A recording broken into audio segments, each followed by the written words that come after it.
and welcome to the Family Table. The Family Table is a teaching kitchen owned and operated by the Salvation Army Harrisburg Capital City region. My name is Megan Zook, and I'm a registered dietitian and the Community Health and Nutrition Coordinator for the Salvation Army. Welcome. This is the third lesson in the Eat Healthy, Be Active curriculum series. If you haven't done so already, please pause this video and go watch the first and second video, and then come back and join us here. I'm happy you're all here with me today and investing in your health. As a reminder, this video series is intended for adults ages 18 and older. So, a couple of reminders before we get started with our lesson today. First, please like, comment, or share this video so that I know you're here with me. Second, please like our Facebook and Instagram pages at the Family Table Harrisburg. Okay, so we're going to get started today with a little bit of a warm-up, and what we're going to do is compare generic versus name brand canned goods. So you know when you go to a grocery store, you always see 15 different types of the same item. Often there's a store item, a store brand item, and then a name brand item. And all the prices are different. So which one should you choose? Should you choose the cheapest one? Does it taste any different than the name brand one? What to do there in that situation. So I do have two different sets of vegetables up here with me. I have canned pumpkin, I have a store brand, and I have a name brand. And I also have canned corn. I have a store brand and I have a name brand. So what I'm going to do is we're going to talk about the price differences here with these cans. And I'm also going to open the cans up and we're going to inspect the contents inside of these cans. They're the exact same product, so whole kernel corn, no salt added. Same with this can. Canned pumpkin, both of these cans. So we're going to open it up and see if there's any differences in the cans. And I'm going to taste test the can of corn and let you know if I can tell if there's any differences between the two of them. And then we're just going to look and see if there's any visible differences in the can of pumpkin. Because the whole reason that this matters is because by choosing a store brand versus a name brand, you can save loads of money on your shopping trips. So just to give you an idea of the price differences in these two different vegetables I have up here, canned pumpkin for the name brand here is $2.08 for one can. That's a lot.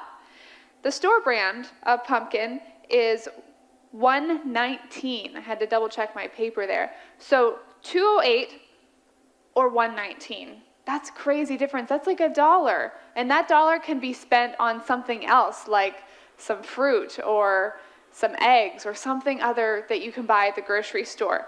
Especially if you were to purchase multiple cans, that would be multiple extra dollars that you're spending on a name brand versus a store brand.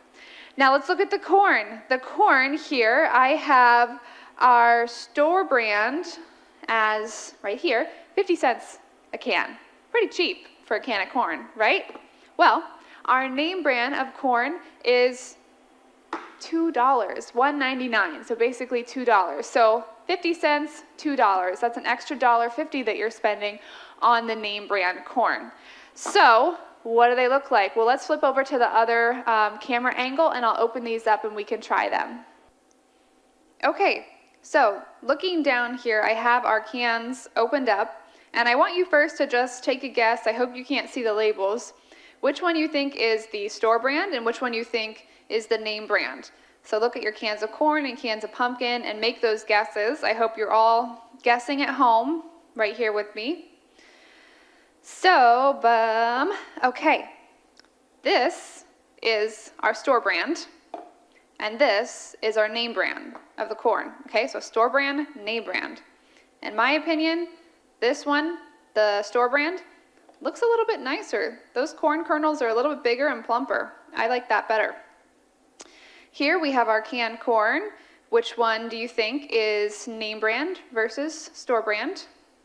So this darker one here is our store brand, and this one is our name brand. So there is a little bit of a color difference. Texture looks the same though. There isn't anything weird going on when I opened up the store brand. So I would feel comfortable using either one of those, and I would probably have to go with the cheaper one, the store brand one, because that just saves me money, and that's what I would do the same with the store brand of corn. So as promised, I'm going to try this corn right here.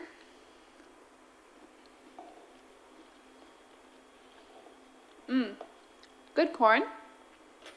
That was the store brand I just tried. I would eat that any day. Very good. And here's a name brand corn. Good as well. I think both of these corns taste excellent.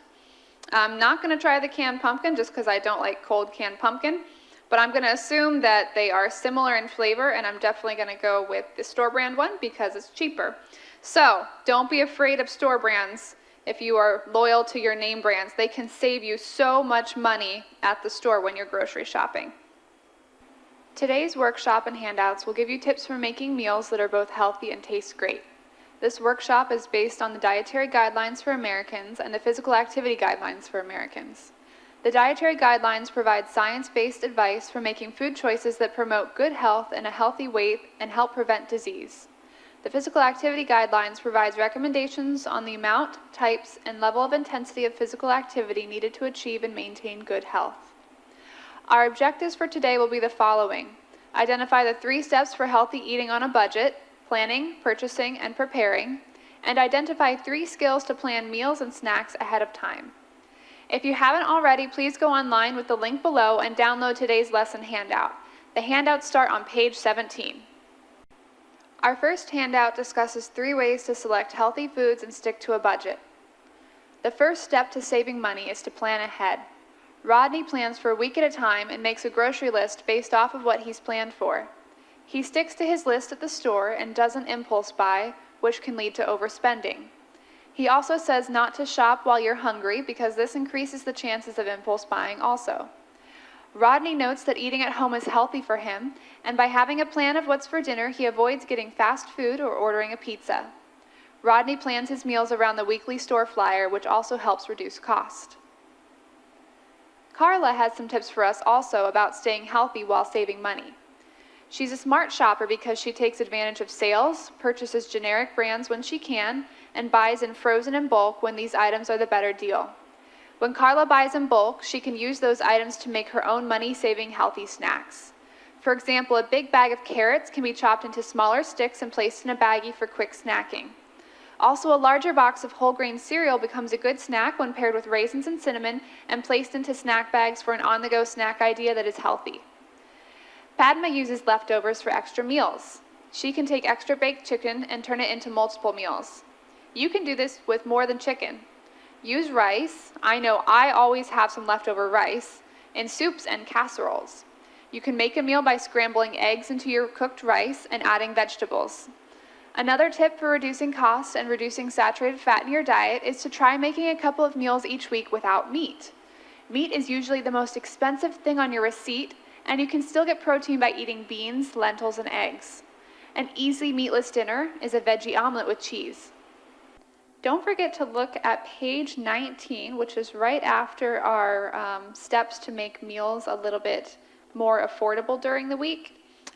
This page 19, shows us many fruits and vegetables that are lower in cost year-round and not just in the seasons where they're plentiful. So you'll see that fruits, we have apples, bananas, raisins, those are always plentiful.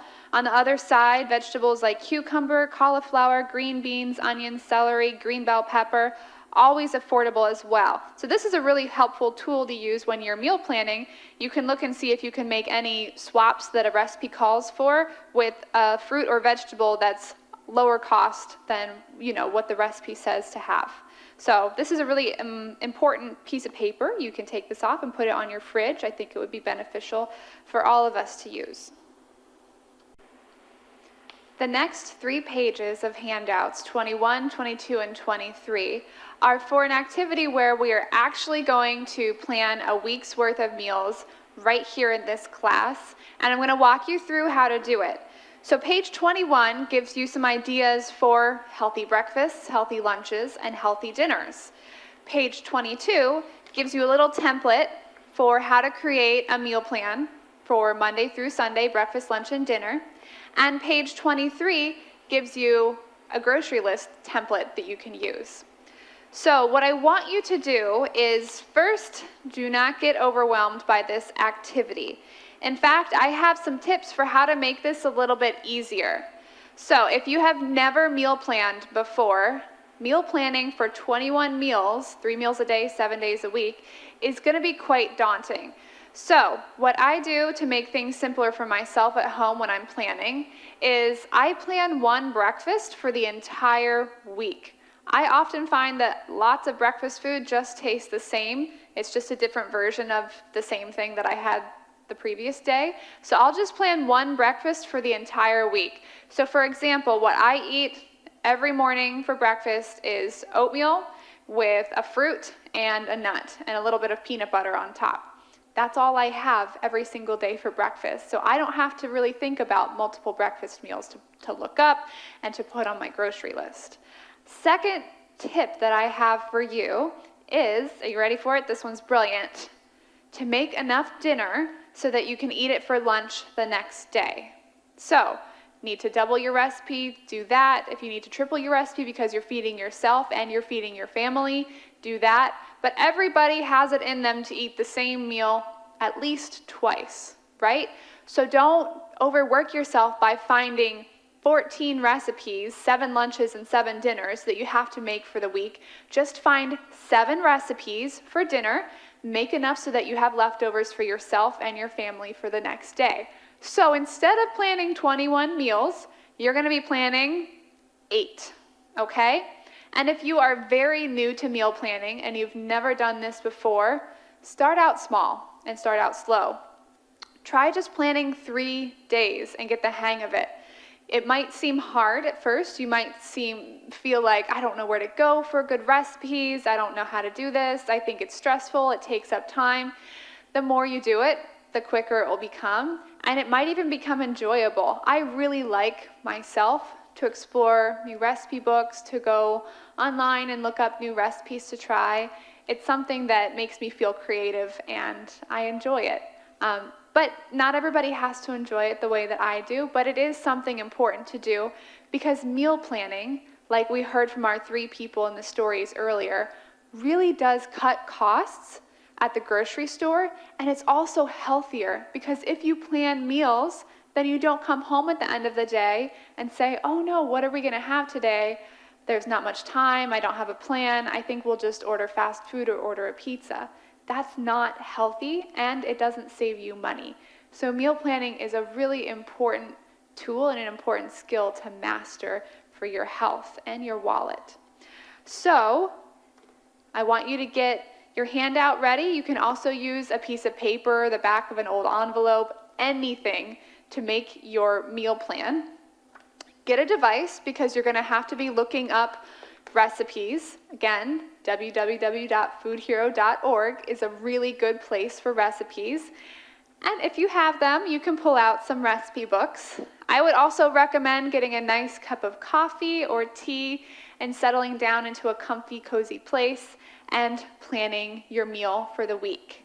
After you're done with that, I want you to look at what ingredients you have in your house already, and I want you to make a grocery list. And you can use the grocery list template that was in our handout, or you can make your own template. It doesn't matter. You can just make a really simple list. Okay? So I want you to pause this video so that you have enough time to meal plan and make your grocery list for the week. All right? Go.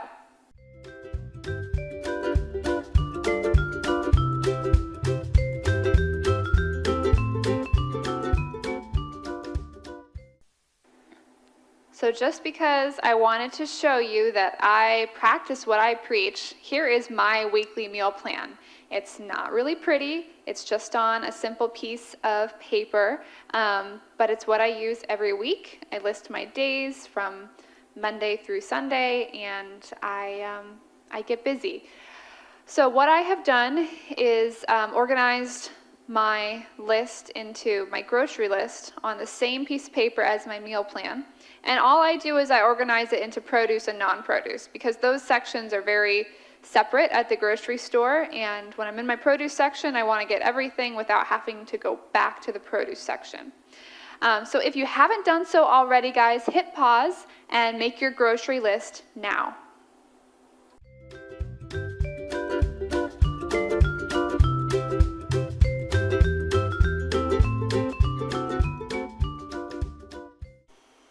So this concludes our third lesson together. I hope you learned something today about how to eat healthy on a budget.